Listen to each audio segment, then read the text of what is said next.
Welcome to the Friendly Frequencies podcast. I am your host, Carmen McLeod, and I am here to talk to you about my passion for spirituality and personal development. My purpose in life at this time is to remind you how powerful you truly are and that you create your own reality. If the mind, the soul, and the universe are topics that interest you, and you want to continue to evolve into your soul's purpose, then you are in the right place. Thank you for joining me as I travel the world and record my journey through self-discovery.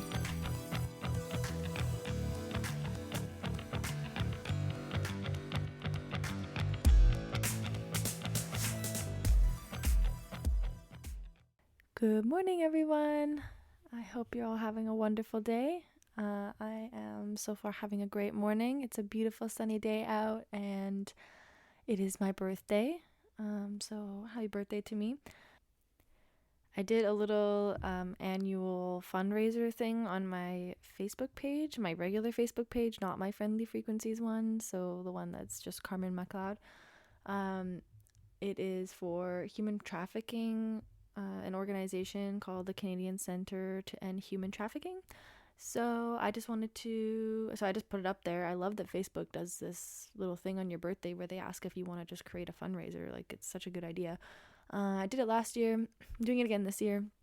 So if you want to send a little birthday present, you can send it over to this fundraiser and it'll go towards support for human trafficking. I've been really passionate about supporting human trafficking lately because of the few people that I met in Cambodia who were absolute earth angels, and they were fighting against sex trafficking and child trafficking in Cambodia, as well as like other areas of the world like Greece, the US, and India, and other places. They just opened one in Madagascar. So their mission is to open up, they're called HPC, Hard Places Community, and they've been opening up and extending their locations into the countries that have no one really fighting for their support. So they just opened one in Madagascar. And anyways, these people, I spent like 3 days with them, and they just like welcomed me into their group. It was just they were on a staff kind of retreat thing, and they were just amazing people. And anyways, I really wanted to donate towards them. So this isn't this is a different organization. I couldn't find them on the Facebook, so I couldn't send them the money on here. But I have something else planned for them. But in case they're listening, I'm not going to say anything more about that. I'll talk about it later. So yeah, let's see. What am I talking about today?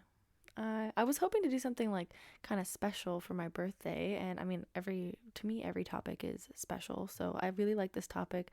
It's not really like anything birthday related, obviously, but I'm really excited about it right now because I'm reading a book about. So the book is called Living in the Light: A Guide to Personal and Planetary Transformation. My auntie gave me this book to read, and I absolutely love it. I'm just about finished it, but I wanted to make a podcast episode on something that I learned about it before I go traveling, because I will be gone in a week from now. I will be in the Philippines, so that's exciting. Woot woot. So I'm not going to like bring this book with me because I'll be almost finished it. So I had to kind of do this podcast episode now. Anyways, I have learned a bit. So the episode today is on masculine and feminine energy, and this has many different terms like your inner male, female, your masculine, feminine energy, your yin and yang, which is like an Eastern philosophy way of saying it, receptive and active, and anima and animus. I'm not sure if I'm pronouncing that correctly, but anyways, those are all the terms for this, so you can use however you'd like. But I've learned about this a bit through other podcasts, and I've heard a lot of talk of masculine and feminine energy, and I never totally dived into it yet. And then it showed up in this book, and it really clicked for me on what it really means, and I can totally see how it is in my life. And I know that a lot of people are either suppressed in one area a little bit more than the other, so they let their feminine energy kind of run the show and not their male, or vice versa. And this can be in anyone, like male, female, like any person. Doesn't matter what your sex is, but everybody has these energies. And so it's really interesting. I'm going to read you a little bit of the book just to give a good explanation of them, and then just kind of talk about what I learned about this and how I can see it coming out in my life. And yeah, there we go. So it kind of started from Carl Jung, which is I think he's a psychologist. I learned about him a lot in school. But he discovered the male and female energy, or he discovered that there is male energy in females and female energy in males. I'll talk about what those energies actually mean. But yeah, because of cultural influences, I know some people find it weird to think that there's, like especially for men, like, no, there's no female energy in me. That's gay. But it's not like that. It's actually a law of the universe. It's one of the, I think, 12 laws of the universe, and about how there's masculine and feminine energy in the universe, not just in people, but we are the universe, so it's in everything. So it's like the yin and yang, like you need the contrast of these two things. If there's too much of one or too much of the other, it's just not going to work. Things will not get done, or things will get destructed. So I'll just read a little bit about what the female and male energies are, because she gives a much better explanation than I would give. So I'm just going to read one of the pages. Male and female. I think of our female aspect as being our intuitive self. This is the deepest, wisest part of ourselves. This is the feminine energy for men or women. It is the receptive aspect, the open door through which the higher intelligence of the universe can flow, the receiving end of the channel. Our female communicates to us through our intuition, those inner promptings, gut feelings, or images that come from a deep place within us. If we don't pay conscious attention to her in our waking life, she attempts to reach us through our dreams, our emotions, our physical body. She is the source of higher wisdom within us, and if we learn to listen carefully to her, moment by moment, she will guide us perfectly. So I will just pause here and just let you think to yourself about how connected you are with your feminine energy. So a lot of this has to do with intuition. I feel like that's the most prominent aspect of the feminine energy, is the intuition, because your intuition, I feel like, is your way of channeling your higher self and channeling the universe, and that's comes through in your feminine energy. So if you're blocked off from your feminine energy, then you may not be either listening to your intuition when it's coming through, or you may be so busy with doing a lot of another way of putting this is there's beers and doers, is what she also mentions later in the book somewhere. And a lot of being has to do with the feminine energy, and doing has to do with the male energy.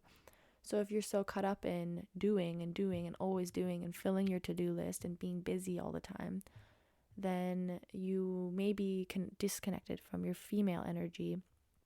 And vice versa, if you are really wanting to, if you like to be on your own, and even if you're an extroverted person, but if you're still really connected with your internal source and able to take that time to just be and not be doing stuff all the time and just connect with yourself, great. And it's good to be doing this. But say if you're too connected to your feminine energy in this way, you may not if you're connected with your feminine energy and disconnected from your male energy, then you may be not doing enough, and you're just going to be, yes, you'll be getting all of these ideas and creative, creative channeling of all kinds, which is great, but that is nothing without action, right? So you need to have both of these energies to act on these impulses, on these intuitive impulses and these ideas and wisdom that comes through in your feminine. You need to act it out in your masculine. Yeah, masculine is what helps you bring all of this to life. So we need both, as you can see. So I will continue reading. That was just the feminine part of it. Um, the male aspect is action, our ability to do things in the physical world, to think, to speak, to move our bodies. Again, whether you are a man or a woman, your masculine energy is your ability to act. It is the outflowing end of the energy channel. The feminine receives the universal creative energy, and the masculine expresses it in the world through action. Thus, we have the creative process. Our female is inspired by a creative impulse and communicates it through a feeling, and our male acts on it by speaking, moving, or doing whatever is appropriate. So, that's just the only little part that I'm going to read out of the book for now. And just to give you a very clear idea of what these are. So, as you can assume, women have been the symbols of female energy with their intuition and nurturing abilities, their emotions, and often have repressed their action and assertiveness. And men are the symbols of male energy with them being strong, assertive, action-oriented, and they have also repressed their female energy in that they don't use their intuition as much and their, emotions and all of that. So that's historically how it has been. But the roles have been changing. So historically, men and women have been this way. And women have been way more in touch with their female energy. Men have been way more in touch with their male energy. And it does work. But when you have a better balance, then my tummy is rumbling. I haven't had breakfast. That's funny. I kind of hope you did hear that actually, because that's hilarious.